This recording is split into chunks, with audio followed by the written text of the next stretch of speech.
Autoroute du ciel, projet d'autoroute d'État numéro 7490, société de construction Crown.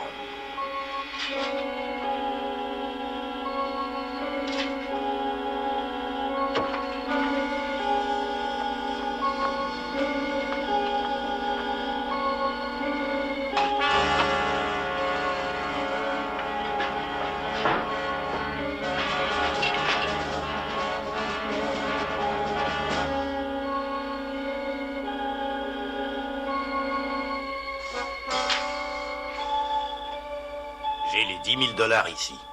Et vous, qu'est-ce que vous avez?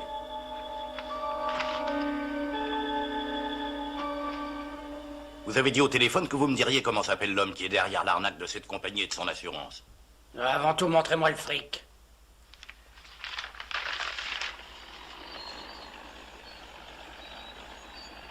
Qu'est-ce que c'est?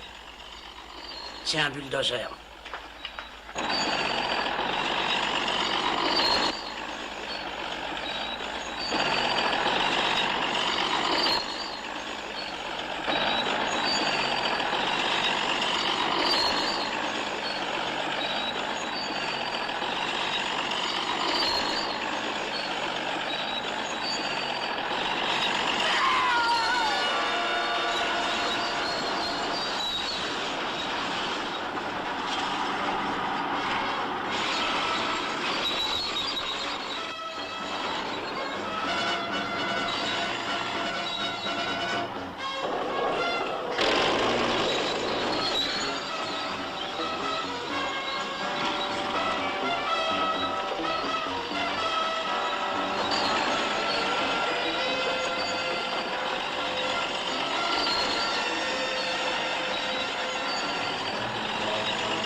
Voici encore un nouveau défi pour le Frelon Vert. Il est assisté par Keto et sa voiture gadget, la Belle Berthe.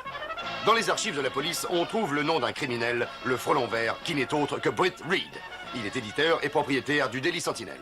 Sa double personnalité n'est connue que par sa secrétaire et le procureur Scanlon. Et maintenant, pour protéger les droits et les vies des honnêtes citoyens, le Frelon Vert va agir.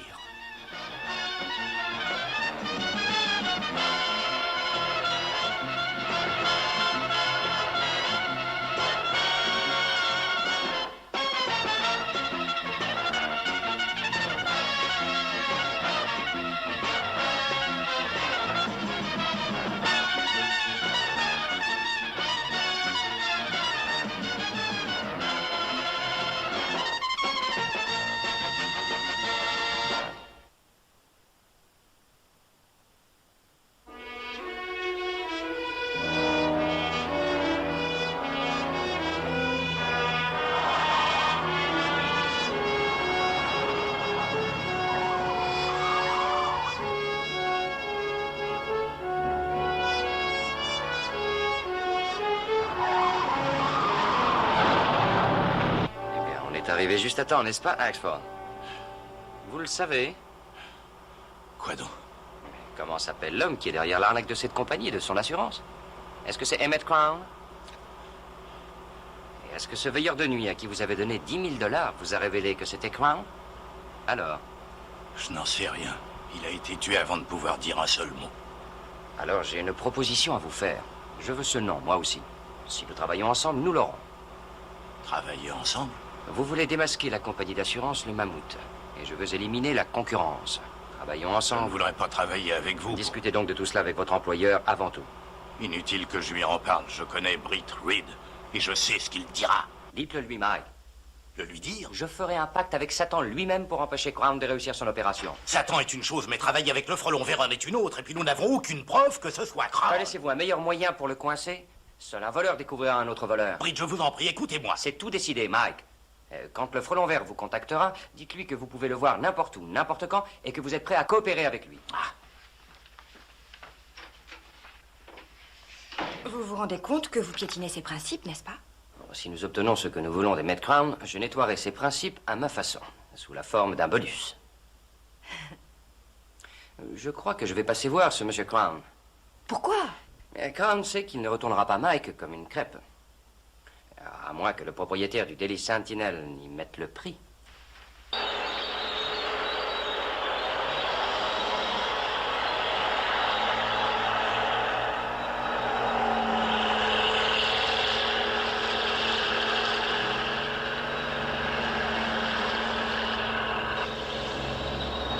Reed?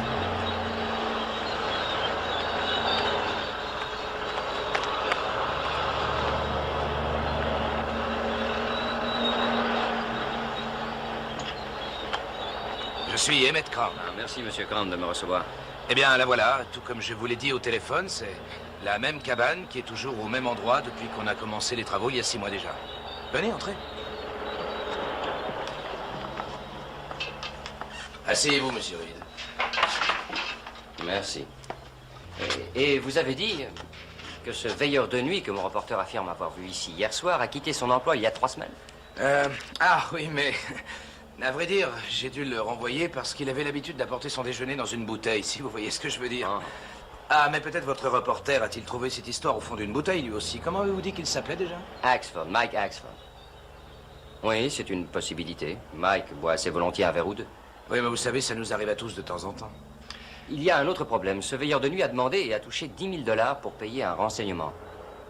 Peut-être les a-t-il mis dans sa poche? Ce sont des choses qui arrivent. C'est possible. Il était plutôt bizarre ces temps-ci depuis qu'il a commencé à enquêter sur cette arnaque des assurances de la construction. Vous avez lu quelques articles? Oui, oui, j'en ai lu quelques-uns en effet. Et quel est votre avis? Eh bien, à vrai dire, je n'ai pas d'opinion à leur sujet, ni pour ni contre. Mais vous avez bien une opinion sur la compagnie d'assurance Le Mammouth, n'est-ce pas? Je préfère la garder pour moi, monsieur Reed. Dans ce métier, je dois éviter tout problème. J'ai des délais à respecter si les grèves ou les accidents se multiplient. Si je ne finis pas à temps voulu, j'y perds ma chemise. Pourquoi ne pas laisser tomber? Vous ne gagnerez pas. J'ignore qui ils sont, mais les hommes qui dirigent Le Mammouth, cette grande compagnie d'assurance, sont puissants. Et aussi très dangereux. Quand je commence à me battre, je vais jusqu'au bout. Bon, je dois reprendre mon travail. Très bien. Si vous changez d'avis et que vous décidiez de me passer quelques tuyaux, faites-le moi savoir. Eh bien, ne comptez pas trop là-dessus. Je risque beaucoup trop gros. Bonne chance. Merci.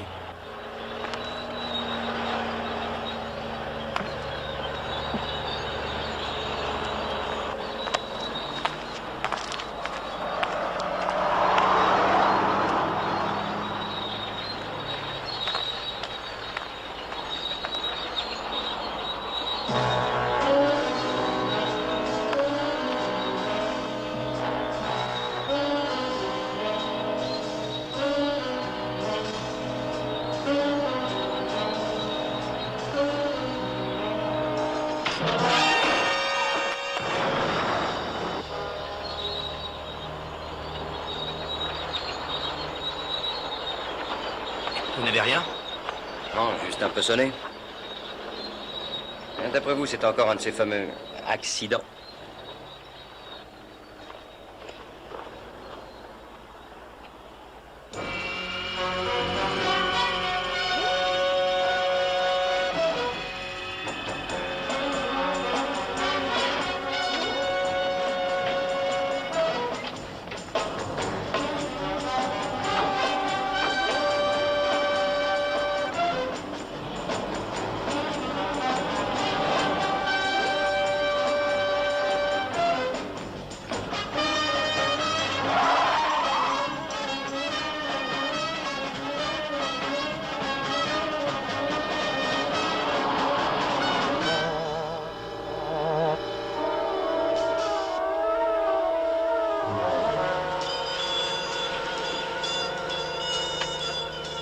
Allez, montez.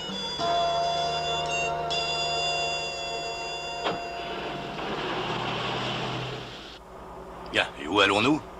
À la compagnie d'assurance, le Mammouth. Et quand nous y serons, tout ce que vous aurez à faire sera de prendre un air entendu et d'approuver tout ce que je dirai. C'est compris?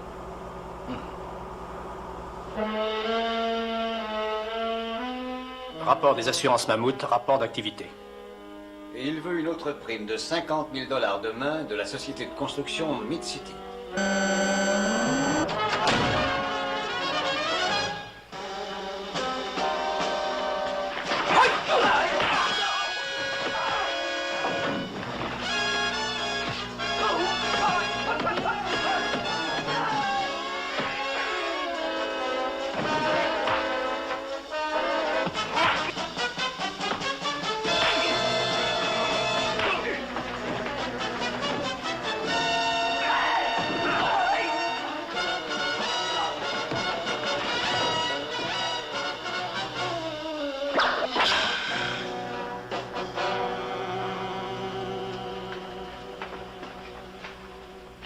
Discutons un peu, monsieur Giles. Qu'est-ce que vous voulez? Eh bien, mon associé dans cette affaire, Mike Axford du Daily Sentinel et moi, nous avons quelque chose à vendre. Et nous voulons donner à votre employeur la primeur de l'information. Mais de qui voulez-vous parler? Mon employeur. Oh, je parle de celui qui dirige la Mammouth, à vrai dire. Vous l'avez devant vous. Inutile de perdre du temps, monsieur Giles. Vous n'êtes ni assez intelligent ni assez truand pour exécuter ce genre de raquette, nous le savons. N'est-ce pas? Oui. Alors, vous allez contacter votre employeur et lui demander un rendez-vous. À quel sujet? Oh, alors, si je vous le disais, je n'aurais plus à parler avec lui. Vous ne croyez pas? Appelez-le.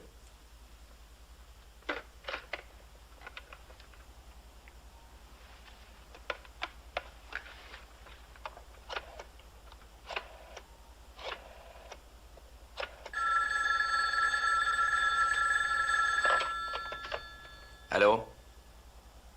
Oui. Le frelon vert? Et Mike Axford du Daily Sentinel. Axford? Oui, ils disent qu'ils ont un renseignement qui pourrait vous intéresser. Ils veulent absolument vous voir. Dommage qu'on se soit occupé de Wiggins trop tard hier soir. Eh oui.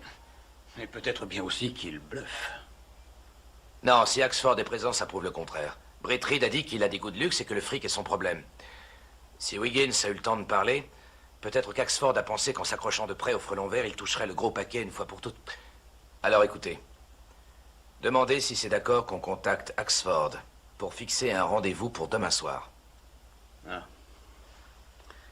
Il veut un rendez-vous avec vous demain soir. Il va prendre contact avec Axford et on vous dira l'heure et le lieu. Très bien. Mais je vous préviens, pas de coup fourré. Allons-y.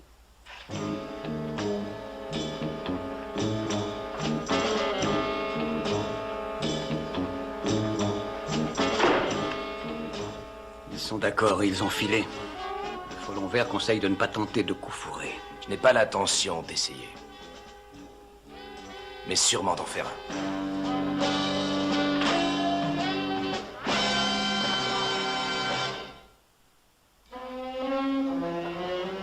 Nous n'avons plus besoin du frelon vert à présent. Quand ce Giles appellera et me fixera où et quand son C'est patron voudra... inutile de revenir là-dessus, c'est bien compris, Mike. On a commencé avec le frelon vert et on continue avec lui jusqu'au bout, c'est clair? Je vous ai posé une question, Mike. Est-ce que c'est clair? Oui.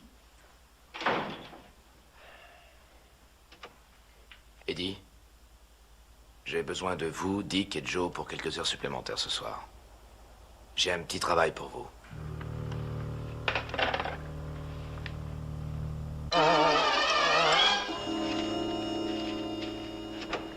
Britt est parti? Vous savez où je peux le joindre? Il est parti travailler chez lui. Qu'est-ce si c'est pour l'embêter encore à propos du frelon vert, laissez tomber, c'est préférable. Mais j'essaie de... Excusez-moi. Le bureau de Monsieur Reed? Oui, un petit moment, s'il vous plaît. Mike, c'est pour vous. Bien. Je vais au service financier. Axford à l'appareil. Axford, ici Clinton Giles. Rendez-vous devant mon bureau, mettons à 10 heures ce soir.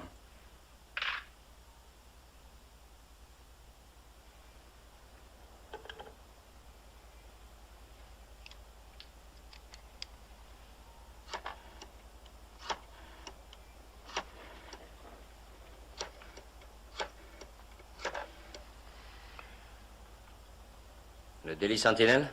Mike Axford, s'il vous plaît.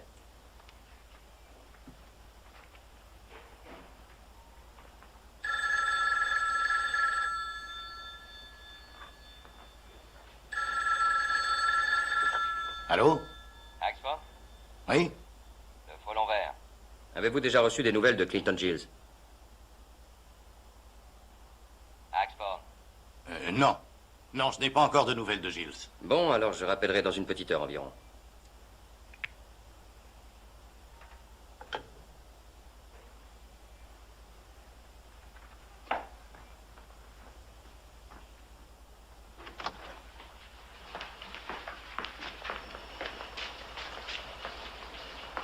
Mike? Vous partez déjà? Oui, et si le patron appelle, donnez-lui ce message de ma part. Je me passerai de l'aide du frelon vert pour arriver à démêler cette histoire du racket d'assurance. Mike! Ce ne sont pas les instructions du patron. Par ses instructions. Écoutez, Kazay, je ne tiens pas du tout à bosser avec le frelon vert. Alors maintenant, j'ai une chance de débrouiller ce problème sans Mais lui. quelle différence pour vous que ce soit avec lui ou sans lui? Celle-ci, je travaille dans cette boîte depuis très longtemps, et d'après certaines gens, depuis trop longtemps. Alors à présent, j'ai une chance de montrer à ces jeunes merdeux qui ricanent quand je passe dans les services de rédaction que je suis toujours le grand journaliste que j'étais il y a 30 ans. Mike!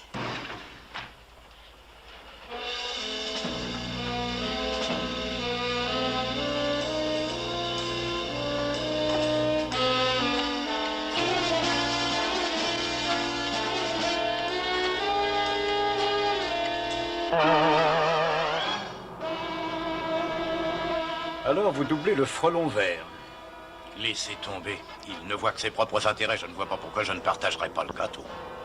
Vous avez un vrai talent pour doubler un tas de personnes, Axford. D'abord votre employeur, ensuite le frelon vert. J'espère que vous saurez vous arrêter.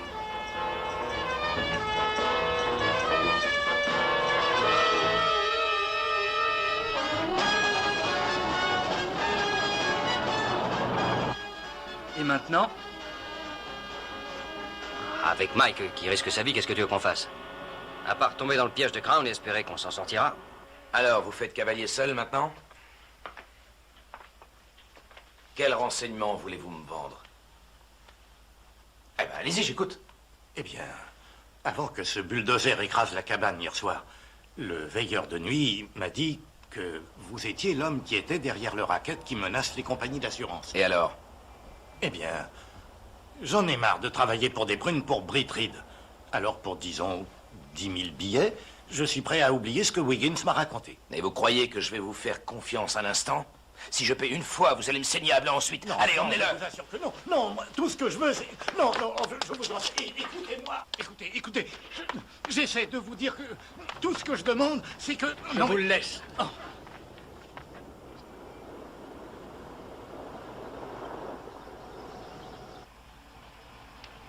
Le frelon vert. Attrapez-le! Mike essaie de s'enfuir. Pourvu qu'il y arrive.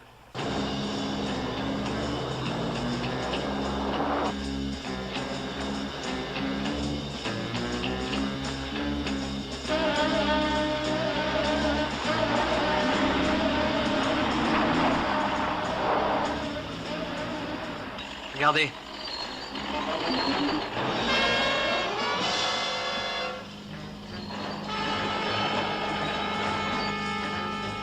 Il nous en arrive de tous les côtés.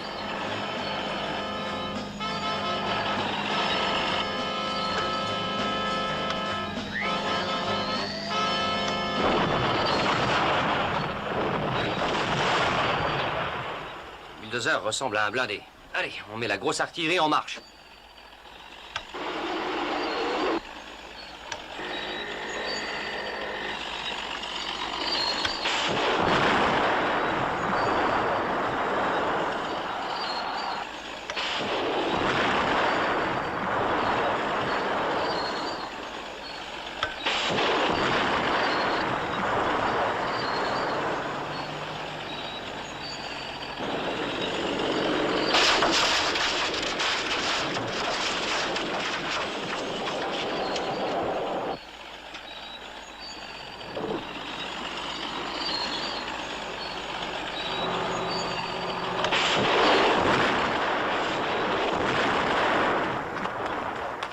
Axford s'est échappé. Ça y est, c'est fini. Non, pas tout à fait.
tous à vous, Axford.